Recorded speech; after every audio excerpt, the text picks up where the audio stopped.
tiene una larguísima experiencia como periodista, periodista del Washington Post, eh, larguísima experiencia cubriendo conflictos internacionales, no solamente en América Latina, sino que también en África. Una larguísima experiencia como consultor en materias de seguridad. Ha escrito reportajes en El Salvador, con dictaduras, las dictaduras salvadoreñas, en Haití con los dictadores salvadoreños, ha escrito sobre los terroristas de Al-Qaeda, ha colaborado ocasionalmente para el Foreign Policy, escribió sobre Hugo Chávez en Venezuela, sobre Muammar Gaddafi en Libia, también fue colaborador del blog de contraterrorismo entre 2005 y 2011, ha estado en el Congreso norteamericano porque ha sido invitado para exponer sobre empresas transnacionales de droga, amenazas y la estabilidad global y la seguridad nacional de Estados Unidos y África Occidental, sobre el Hezbolá en América Latina, implicaciones para la seguridad de Estados Unidos, una amplia experiencia como consultor y como periodista, una larga vida profesional y nos acompaña hoy día para hablar de narcotráfico, de terrorismo, de inmigración y de los peligros que trae la droga para esta parte de América Latina. Está con nosotros Douglas Farah, periodista y consultor en toda esta materia. Gracias por estar con nosotros. Gracias a Yo sé que el currículum es largo y solamente doy algunas señales de un currículum extenso. La primera pregunta es que hay cierta desazón en América Latina por la caída de las instituciones, porque existe en muchos países el poder institucional, constitucional, y un poder paralelo que ha creado el crimen organizado. Y ese poder paralelo es rico, tiene poder armamentístico, genera miedo.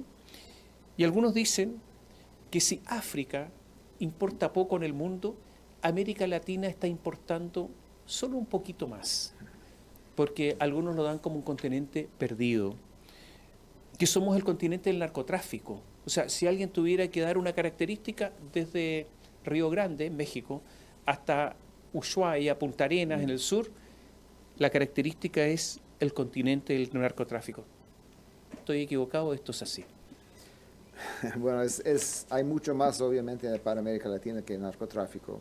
Pero yo creo que en este momento estamos viviendo un fenómeno que jamás habíamos visto antes, y es que esos dos poderes paralelos ahora se están juntando. Estamos viendo ahora lo que yo he escrito en mis publicaciones de estados criminalizados, donde no es un estado corrupto, sino un estado como Venezuela con Hugo Chávez y Maduro, como Daniel Ortega, como Evo Morales en Bolivia, cuando estaba Correa en Ecuador, que buscan una alianza específica del Estado con el crimen transnacional. Y eso ha transformado lo que estamos viendo en la región, porque esos estados en cierto momento tenían una coherencia ideológica del socialismo del siglo XXI. Ahora estamos viendo que ese modelo se ha exportado a otros grupos que hacen la misma alianza sin ideología, como Nayib Bukele en El Salvador, como vamos a ver, estamos viendo con el presidente Giammattei en Guatemala, o sea, una serie de países que no tienen nada que ver con los bolivarianos, adoptando ese modelo de casar el poder formal con el poder criminal para crear una situación totalmente nueva. O sea, son estados del narcotráfico en el fondo y del crimen organizado. Yo diría que ahora no se puede hablar tanto de narcotráfico, aunque es importante, sino estamos hablando de tráfico de precursores para los químicos, para la droga sintética, que normalmente en narcotráfico asociamos con cocaína, ¿no? Estamos viendo un tránsito enorme de pesca ilegal, de madera ilegal, de destrucción, y ahora más que nada en Venezuela, específicamente en Nicaragua, el tráfico de oro, o sea, sacando oro a costo de destruir todo el medio ambiente de donde se saca el oro. Entonces hay un montón de crímenes que ya no es narcotráfico, sino una alianza con poderes que extraen ilegalmente muchas otras cosas también, que además de narcotráfico. A propósito de narcotráfico, hay países productores, digamos coca. Hay países productores, hay otros países que producen, algunos producen y procesan, pero hay otros países que procesan, otros países que son consumidores. De acuerdo a estos parámetros, ¿cuáles son los países que producen, procesan, consumen y dónde estamos nosotros los chilenos? Bueno, yo creo que obviamente Colombia sigue como gran productor, Bolivia, Perú también. Lo que ha cambiado un poco es los países consumidores, que ahora son muy fuertes, Chile, Argentina, Brasil, con un mercado interno muy grande que ha facilitado el flujo de drogas a menos riesgo para los productores. Estamos viendo la transformación de países como Honduras, que eran países de tránsito hacia México, ahora siembran coca, cosechan la coca, tienen sus propios laboratorios y tienen los mexicanos entrenando. Entonces estamos viendo un proceso de transición. Ecuador es un ejemplo muy interesante porque es un país de acogio de cocaína, tiene almacenes enormes de coca, poco parecido a lo que tiene Chile. Chile ha sido una ruta, hemos monitoreado un caso en Filadelfia donde agarraron 17 toneladas de cocaína, el registro más grande que se ha agarrado en Estados Unidos, que fue coca que salió de Chile. Del puerto de Coronel, ¿no? Del puerto de Coronel, que es subiendo por la costa. El barco salió de Coronel, subieron por la costa, las lanchas rápidas se acercaron, desmontaron 17 toneladas entre Chile y Ecuador, el trazo. El barco nunca paró, o sea, las lanchas rápidas iban paralelo a eso, tenían una grúa para sacar y cada una lancha, una fila de kilómetros de lanchitas ahí. Cruzaron el canal de Panamá y llegaron a Filadelfia. Pero estamos viendo acá el fenómeno, lo que ustedes tienen, que pocos países tienen todavía, es un sistema bancario que tiene buenas relaciones en el exterior, entonces para el lavado es muy conveniente. Tienen infraestructura muy buena, tienen puertos muy buenos, tienen el arreglo con Chile, con Bolivia, en su puerto, su zona libre, que permite, es una permisividad muy abierta ahí de traslado de contrabando y droga por esa zona. Entonces, ustedes ofrecen muchas cosas, muchas ventajas que otros países ya no ofrecen en términos de logística y de conveniencia. Es muy habitual decir que Estados Unidos, a través de la DEA, busca en toda América Latina narcotraficantes, hay agentes en todas las embajadas norteamericanas de la DEA, cuando se los permiten, y encuentran a financistas, a capos de la droga, piden extradición de algunos, pero que nunca se encuentran en Estados Unidos ni los financistas, ni los importadores, ni los distribuidores, ni los consumidores en Estados Unidos. Parece que todas las organizaciones para Estados Unidos están en América Latina y no al interior de Estados Unidos, donde el consumo es enorme. ¿Por qué? Bueno, yo creo que hay diferentes respuestas aparte de la pregunta, ¿no? El hecho de que no haya agarrado capos en Estados Unidos de droga, la explicación es relativamente sencilla, porque los grupos mexicanos y los grupos colombianos nunca han confiado en los gringos para distribuir en Estados Unidos en masa. Los vendedores de esquina, los narcomenudeo, gringos. Pero las estructuras han nacido en Colombia y México y nunca se han trasladado esas estructuras en masa de liderazgo a Estados Unidos. Pero lo que hemos visto, lavado, han habido muchos casos de lavado, y eso yo diría, en lo que usted dijo, la gran debilidad de Estados Unidos ha sido la permisividad de sus instituciones financieras para lavar ese dinero. Y yo creo que la otra realidad es que Estados Unidos, lo que usted dice es cierto, pero en Estados Unidos el consumo de cocaína ha bajado más del 50% en los últimos 5 o 6 años. No el consumo de droga, porque la droga sintética ha reemplazado eso, pero la generación actual, 18, 19, 20 años, esa gente no conoce cocaína. Es demasiado caro, es otra cosa.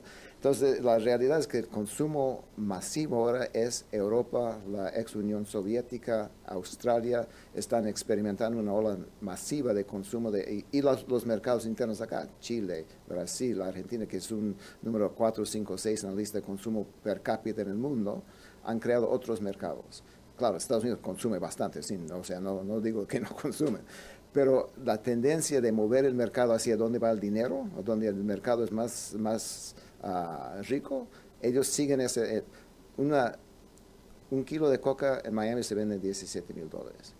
En Australia, $250,000. En Rusia, $70,000. Entonces, ¿por qué vas a buscar un mercado de 17,000 cuando tienes acceso a mercados que son mucho más rentables? Cuando cambie eso, van a regresar a Estados Unidos, sin duda, pero es otra generación. Está bien, pero Estados Unidos ha importado mucha droga y tiene que haber una enorme logística para distribuir eso. Sin duda. Y tiene que haber jefes para eso, y tiene que haber gente que compre algo, y encuentran muy poco. Por lo menos a mí me ha llamado siempre la atención. Bueno, yo diría en cuanto al consumo o la venta del narcomenudeo, ha sido... mira, Tiene Estados que Unidos, coimear gente para entrar a los claro, puertos. Tiene, sin ¿dónde? duda, sin duda. Y han habido, yo diría, bastante casos, pero sin duda un lugar muy permisivo. Y yo diría que en lo que usted va es que hay una gran hipocresía en tanto a Estados Unidos en cuanto a... Y es cierto, Estados Unidos ha presionado y América Latina ha puesto los muertos, sin duda. O sea, eso no es para justificar la realidad que es esa. Yo creo que en términos de los que han procesado decenas de miles de personas en Estados Unidos por consumo y por venta de droga, o sea, las cárceles es el país más carcelario del mundo después de China y la gran mayoría tiene que ver con la venta de droga, que es, uno puede debatir, yo digo que es una locura, ¿no? Pero sí han agarrado eso, pero al final de cuentas, 40 años de guerra contra el narcotráfico ha sido una gran hipocresía sin duda. Usted ha mencionado varios presidentes, varios países, pero son países gobernados por personas de distinta ideología. ¿Qué tiene que ver Bukele? Está muy famoso Bukele, ¿eh? Incluyendo en Chile, que dice, no, Bukele hace las cosas. Entonces, ¿qué tiene que ver Bukele con Daniel Ortega? ¿Qué tiene que ver Bukele con Venezuela, con Maduro? ¿Tienen que ver? ¿Están actuando de la misma manera? Yo diría que ideológicamente nada que ver. No, pero en En esto. términos, mire, lo que diseñó Hugo Chávez, que pasó después a Evo Morales y a Rafael Correa, era un modelo de tomar el sistema, de cerrar los medios, de quedarse eternamente en el poder, o sea, destruir las instituciones, acaparar todo el espacio en el Congreso y principalmente la justicia. Y de ahí legalizar todo lo que uno quiere hacer para abusar los derechos humanos, apresar la oposición política, etc. Es un modelo que Bukele está adoptando ahora, no es que tenga algo que ver ideológicamente con Ortega, pero el modelo le sirve. Y el modelo es cerrar los medios, atacar las ONGs, cambiar las leyes, legalizar todos los abusos que está haciendo y casarse con el crimen organizado. Es que eso, ahí voy.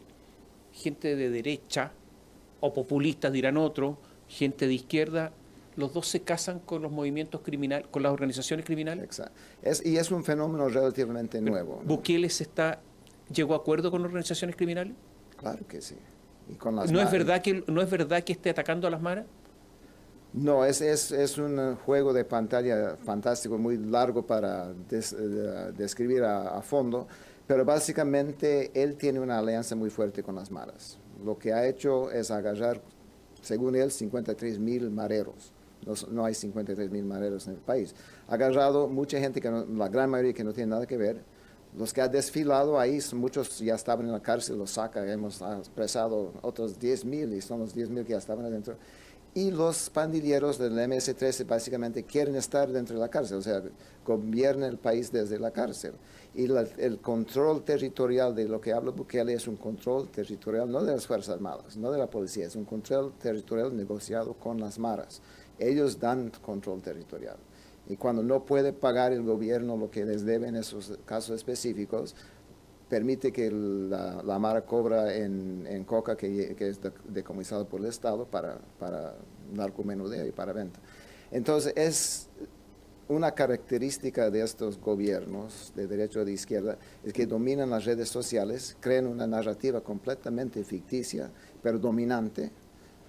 Cuando uno comienza a decir que no es así, no solo eres enemigo de Bukele, eres enemigo del presidente más popular en el mundo. Entonces eres enemigo del pueblo salvadoreño y en base a eso te podemos poner en la cárcel. Han puesto en la cárcel por tweets ahora a gente que atacaron, uno que preguntó que por qué el hermano de Bukele tenía 12 carros de seguridad en la playa cuando no es funcionario. ¿Quién pagó la seguridad de Karim Bukele? A la cárcel. Una cosa que, claro, el gobierno de El Salvador no va a reportar eso. Controlan los medios, controlan la narrativa, controlan las redes sociales. Entonces, claro, El Salvador no importa mucho, no hay mucha bulla sobre eso, entonces pueden hacerlo otra vez, igual que Daniel. ¿El gobierno norteamericano apoya a Bukele? Ha tenido muchos roces, están siempre en una política cambiante, quieren ser duros en la corrupción, que ellos saben que existe, y a la vez no quieren tener enemigos en la región, entonces están siempre, como se dice en inglés, good cop, bad cop, ¿no? Una policía buena y una policía mala, entonces cambia cada cuanto. Leo un mensaje de Bukele, ¿eh? Esto lo escribió él. Mensaje a las pandillas. Tenemos 16 homeboys en nuestro poder. Aparte de los 1000 arrestados en estos días, les decomisaremos todo, hasta las colchonetas para dormir. Les racionaremos la comida y ahora ya no verán el sol. Paren de matar, ya ellos la van a pagar también. Todo esto es falso. Mire, hay guerrilla, hay guerra entre pandillas también, o sea, el gobierno toma parte para eliminar a ciertos sectores de la pandilla, pero lo que se ha convertido todo este de agarrar 50,000 personas es un gran negocio para las maras dentro de las cárceles. Si tú quieres ahora colchón, pagas $100 a la mara para sacarlo. Si tú quieres comer durante el día, pagas a la mara. Hay que entender, las cárceles de El Salvador, la seguridad del perímetro es de la policía. Todo lo de adentro, pasando la puerta principal, es con permiso de las maras. Vamos a hacer una pequeña pausa, voy a dejar una pregunta planteada. Estamos hablando de crimen organizado, narcotráfico, poder. ¿Qué tiene que ver eso, todo lo que hemos hablado con la migración? Volvemos en un instante.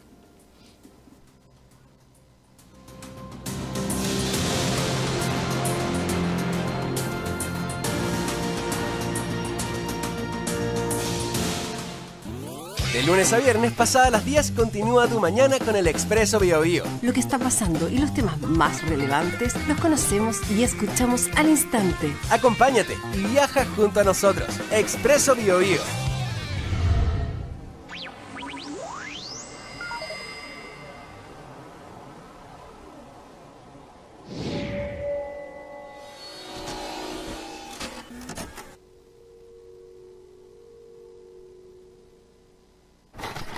Biobío, la radio se escucha y se ve. En nuestra plataforma digital biobiotv.cl. En la televisión digital de libre recepción, Santiago 26.1. Valparaíso 46.2. Temuco y Osorno 29.2. En el cable, Mundo, canal 521. Zapping TV, canal 168. Y en Midplay, canal 62.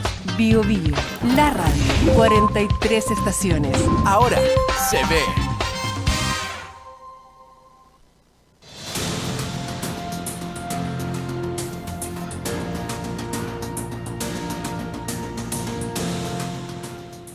La pregunta quedó planteada Douglas Farah antes de ir a la pausa. ¿Tienen algo que ver las organizaciones criminales, la droga, el poder paralelo que después se empieza a confundir con el poder institucional del crimen organizado, con los flujos migratorios o no? Es una pregunta muy compleja, ¿no? Yo creo que sin duda alguna la gran mayoría de la migración se da por factores económicos, sociales, de represión, etc. Dentro de ese contexto, o sea, yo creo que se vio con los Marielitos, con Fidel Castro en los años 80, ¿no? O sea, cuando hay un espacio donde una dictadura como la dictadura de Maduro puede sacar miles o millones de personas de encima, abre las fronteras para que se vayan. Pero ya no tiene que darle ni comida, ni atención médica, nada, o sea, le libre de un gran problema y causa problema a todos los vecinos que en ese caso, en ese momento, su enemigo principal era Colombia y inundó a Colombia con 3 millones de personas y ya. Dentro de eso, o sea, es un arma política donde la gente sale por razones, digamos, reales. Pero en un flujo masivo de 6 millones de refugiados, como se ha dado en Venezuela, van a comenzar a meter todo el mundo su gente. Maduro, sus agentes para que vayan a cometer barbaridades o espiar o vigilar en ciertas cosas. Los narcos también, vayan a Cúcuta, en Colombia, a ver qué podemos hacer. Ahora sacan el oro a través de la frontera que no existe entre Colombia y Venezuela. Entonces, dentro de un contexto de una migración, digamos, entendible, justificada, hay un fenómeno de toda la criminalidad que va encima. Y después ven, especialmente Maduro, y sus aliados ven que eso no solo desestabiliza Colombia, sino llega a Ecuador, después llega a Chile, después llega a todo el mundo. Entonces, para ellos el caos en la región era un objetivo muy importante para mantener su liderazgo y mantener ciertas cosas en la región. Entonces, la inestabilidad de Chile conviene mucho a Maduro porque ahora ustedes no pueden estar molestando a, a Venezuela, no pueden, Estados Unidos no puede estar vigilando toda la cosa. O sea, es un tablero que está siempre inestable y eso le conviene a un gobierno. Daniel Ortega lo mismo. O sea, yo diría que Ortega es la dictadura más cruel en este momento en el hemisferio, sin duda. Y se ha mantenido, está ahí todavía. ¿Cómo es posible que un país Nicaragua sancionado por todo el mundo? ¿Cómo es posible que Daniel Ortega existe? Porque tiene la capacidad de mantener inestable el resto de la región, a contribuir a eso, y sus flujos, su alianza con grupos criminales que le permiten un flujo de dinero que las sanciones no pueden tocar. Los inmigrantes entran, por lo menos en Chile, a través de fronteras que son absolutamente porosas. Entran. Y por lo tanto, cuando llegan y finalmente se presentan ante alguna autoridad y los reciben, no saben quiénes son. Dan nombres falsos, no se sabe quiénes son. Además, Venezuela no colabora para corroborar los datos. Si en un principio en Chile llegaron venezolanos que trabajaban, incluso profesionales, técnicos, y que fueron un aporte, en el último tiempo, según policías chilenos, están llegando muchos criminales y no saben quiénes son. Y ellos calculan que de 140 incluso podrían tener antecedentes criminales. ¿Esto es porque Venezuela quiere que se vayan o porque hay una actitud planificada en la inmigración para crear justamente estos problemas y para que vengan criminales? ¿Eso está organizado? Yo creo que no son mutuamente exclusivas, ¿no? Yo creo que hay de todo. Yo creo que hay grupos que toman la decisión de enviar gente a hacer ciertas cosas. Estamos viendo aquí ahora que el PCC, que tiene ahora de Brasil, la banda criminal más importante de Brasil, yo diría en el hemisferio, ahora tiene presencia en Chile que jamás se había visto antes. Los grupos, los carteles mexicanos ahora tienen presencia en Chile, en persona, en tierra. El cartel de Sinaloa está en Chile, el cartel del Jalisco, Golfo. Nueva Generación, Sí, todos los grupos. Antes ellos se mantenían en México y mandaban tal vez una persona de vez en cuando a cuidar. Ahora están en tierra controlando. Los colombianos están en el mismo proceso. Entonces yo creo que hay, no diría que el único que va a querer dirigir migración sea Maduro, sino todos los grupos alrededor ven el provecho de expandir sus mercados. Y como digo, ustedes son muy atractivos por la infraestructura, por los teléfonos, por el sistema bancario. Todo eso es para los grupos criminales un lujo donde casi no existe en otro país de América Latina donde tienen acceso. Y mucho se habló cuando se produjo el estallido social en Chile, que el presidente Piñera en algún momento lo dijo, después no lo dijo más, que había habido participación extranjera. Muchos pensamos que hubo un estallido por razones internas y por descontento, de eso no cabe la menor duda, y que se aprovecharon los ladrones de siempre, que asaltan un supermercado, pero también que había barras bravas, que había grupos anarquistas, etcétera. Pero ¿hubo intervención extranjera? ¿Hay algún antecedente de eso?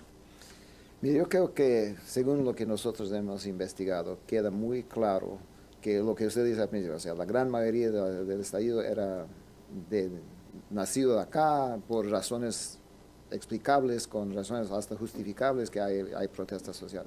Pero lo que vimos en Colombia, Ecuador y Chile en ese momento es que grupos pequeños, muchos de ellos han sido entrenados por las FARC durante la guerra, especialmente aquí en Chile, donde hay un núcleo muy grande de gente entrenada por las FARC, que llevaron esas protestas normales, sociales, a ser violentas. O sea, el propósito, si uno tiene 100,000 personas, 30 pueden causar un daño enorme y crear un caos y la violencia. Entonces yo no creo que sea la masa de la gente que estaba ahí. Pero sí, y uno solo tiene que ver lo que dice Diosdado Cabello en Venezuela, que iba a soplar, iba a venir la tormenta bolivariana a tumbar todos los países. Y, o sea, justo antes de que comenzara todo, había una diputada chilena hablando en las reuniones de ALBA en La Habana, diciendo, esto es lo que va a pasar, nosotros vamos y tenemos que usar violencia, usemos violencia. Va. Okay. Entonces, yo no sé por qué la gente cree que no sea factible ni creíble eso, o sea, y fomentando desde afuera lo que nosotros hemos monitoreado con otros grupos que tienen la capacidad de hacerlo, es que en cierto momento, cuando todo se manejaba por las redes sociales, había una un empuje muy fuerte hacia hacer violencia, o sea, masificar la protesta, que dure más, que ataquen la policía, etc. 70% de esos tweets vienen desde afuera, específicamente la mayoría en este caso de Chile, Colombia, Ecuador, de Nicaragua. ¿Cómo se explica eso? Porque querían el caos, querían cambiar el sistema de gobierno de Colombia, Chile, Ecuador. Y el estallido viene a eso.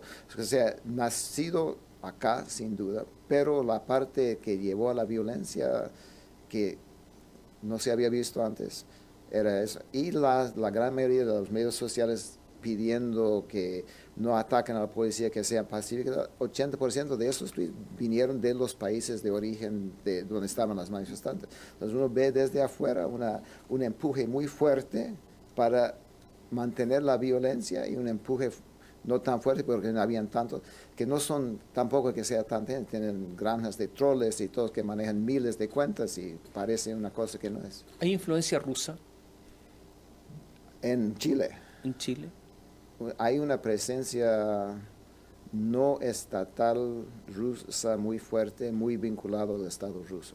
Sí, ellos han tenido una base acá en Chile desde 1998, o sea, cuando cae el muro y después entra Yeltsin y comienza el proceso muy fuerte.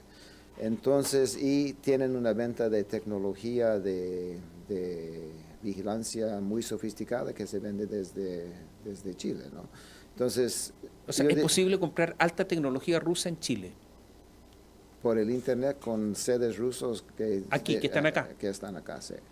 Sí. Entonces es preocupante eso.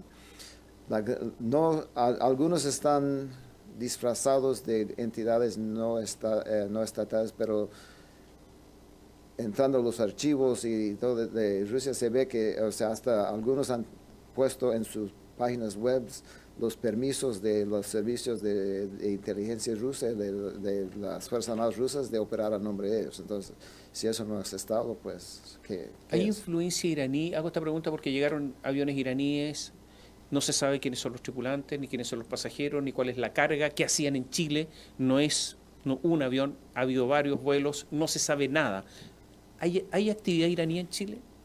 Hay actividad iraní en Chile. Yo diría que la actividad iraní en todo el continente, no solo en Chile, está muy vinculado a Venezuela. O sea, la puerta de entrada y todo iraní en cuestión estratégica pasa por Venezuela, pero llegan. Están en un movimiento, yo tampoco sé a qué vienen, pero hemos visto una reactivación de sus redes de compra de productos de uso dual con cosas nucleares. En Panamá están súper activos. O sea, han reactivado una red que estaba medio quieto durante varios años. Entonces, ¿a qué vienen? No sé, pero si hay actividad, hay actividad. Chile hoy, son cifras oficiales, es el tercer exportador de droga a Europa. El tercero. Increíble, porque nosotros en general no la producimos. Yeah. En Chile, como decíamos recién, está el Tren de Aragua, está Jalisco Nueva Generación, el Cartel del Golfo, el Cartel de Sinaloa. Hay sicariato creciente. Los homicidios han aumentado una enormidad, año a año, 30% cada año, 55% con respecto al año anterior. El sicariato que no existía en Chile ya está desatado. La policía marítima que tenemos nosotros que vigila los puertos es la misma de hace 30 años. No se ha incrementado y sigue como si nada hubiera ocurrido. Hay 8.000 carabineros menos. Los carabineros se van de las filas, hay 8.000 menos. Por eso cada vez faltan más carabineros en las calles. No hay recursos. Michelle Bachelet en su primer gobierno le quitó a los carabineros la posibilidad de tener armas automáticas en los vehículos. Y este gobierno ha reiterado eso. Los carabineros no tienen armas automáticas en las calles, se enfrentan con narcotraficantes que sí las tienen y siempre pierden. Después de 8 meses recién, este gobierno está mirando o llegando a un acuerdo, quiere llegar a un acuerdo sobre una política de seguridad en términos de seguridad pública. ¿Tenemos solución los chilenos o no? ¿Vamos a poder resistir o no? No, yo creo que hay dos cosas que son fundamentales en mi experiencia en esto en los últimos 30 años. Primero es la voluntad política de hacerlo. Yo creo que hay maneras de despolitizar la agenda de seguridad interna para que uno pueda enfrentar las amenazas que vienen, sin que sea de izquierda o de derecha lo que la solución, o sea, con un consenso que el narcotráfico y la corrupción que minan las instituciones son malos para todos, no son malos para la derecha, sino son malos para este gobierno, el gobierno que viene y el gobierno anterior, todos iguales. Entonces, debe de haber, porque lo que yo viví en Colombia y lo que uno está viendo ahorita en Ecuador, que una vez comienza a abrir esas puertas de la violencia, ya es una ola expansiva. O sea, una vez adentro, muy difícil controlarlos. Entonces, yo creo que ha habido estrategias que han funcionado, ¿no? De cierta manera. El problema es, muchos piensan en eliminar el problema. Nunca se va a eliminar el problema, pero se puede hacer un problema manejable dentro de la sociedad que no sea un factor de riesgo al Estado mismo. Y eso para mí es el objetivo en este momento en los países, es bajar el nivel de amenazas de estos grupos para que sea contenible, no para eliminarlos. Aquí el problema es un poco eso, ¿no? Yo creo que a mi experiencia, y no es quiero mucho a Chile, pero los chilenos son un poco especiales en pensar que lo del mundo exterior no les va a tocar. No les cabe en la cabeza que puede haber sicariato acá. Aunque lo vean en la calle, pero eso no pasa acá, pero pasó. Pero es un solo caso. Uno va amontonando 30 casos. Entonces, yo creo que la experiencia de ustedes históricamente, geográficamente, ha sido de poder aislarse de muchos de los problemas que se han dado. Ese momento se acabó, ¿no? O sea, es un mundo realmente globalizado, con grupos criminales ya integrados en todo el continente, que lo que ven son los huecos en los sistemas donde ellos pueden aprovechar. Ellos son estudiosos, no son la idea de que los grandes carteles tienen mafiosos arriba con pistolas matando. Eso pasó con Pablo Escobar, ¿no? O sea, estamos viendo, en estudios tienen contadores, tienen académicos, tienen todo que estudian el sistema. En Chile se puede hacer esto. Esto no es, hasta aquí llega lo legal y lo ilegal. Hay que estar en medio de eso para que no te puedan agarrar con cosas ilegales. O sea, son muy estudiosos. ¿Y cómo funciona el sistema bancario? Entonces en Chile podemos hacer esto. Y hay que tener en cuenta que en el sistema que tiene América Latina, si uno consulta en el sistema financiero, todos los países tienen el mismo derecho a la información. Entonces, lo que comparte Chile sobre un nicaragüense, Daniel Ortega va a saber y puede proteger a esa persona o mandar a otra persona. No, Douglas está bajo vigilancia chilena, vamos a mandar entonces a Ricardo para que no haya problema. O sea, el proceso de intercambio de información, que todo el mundo habla que es una cosa buena. Si hay gobiernos que comparten los mismos valores, sí, pero si hay estados criminalizados dentro del sistema, no funciona. Douglas, muchas gracias por estar con nosotros. A usted muy amable, gracias. Y a ustedes muchas gracias. Gracias por seguirnos.